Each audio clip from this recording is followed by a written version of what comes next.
Ayan guys, yung ating pananghalian. Magluluto tayo ng instant noodles, chicken flavor. Ayan. Actually, pwede siyang gawing pancit canton. 3-in-1 siya guys. Pwedeng soup, dry, o snacks. 3-in-1, yun na yun. Basta, iyan yung kakainin natin ngayong tanghalian guys. At yung natira nating, itinira ko talaga, hindi siya natira. Itinira ko talaga siya, yung stir-fried lettuce ng nakaraan o kagabi ba yun? Kailan ba yun? Kailan ba kami nag-lettuce? Basta yun na yun. Itinira ko siya, sinadya ko siya para dito sa ating noodles. Yan. Kasi nakaplano na talaga siyang kainin para ngayong araw. So yun guys, luto tayo.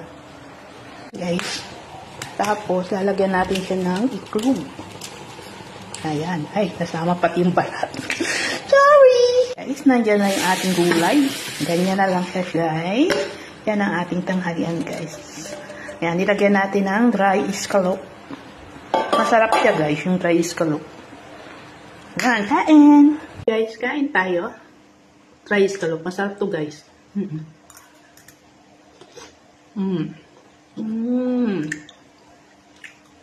So, mamayang gabi, ang magiging hapunan namin,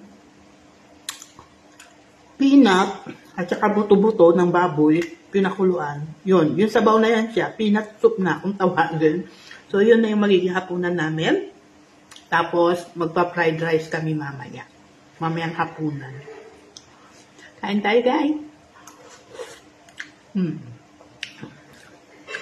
Pagtaas nito, maglilinis tayo ng isa pang sasakyan. Yung isang sasakyan lang kasi ang nalinis natin nung nakaraan. Yan, guys. Bye-bye na. Hindi na natin habaan yung video kasi hindi nyo naman pinanunood pati. Yun guys. Bye-bye!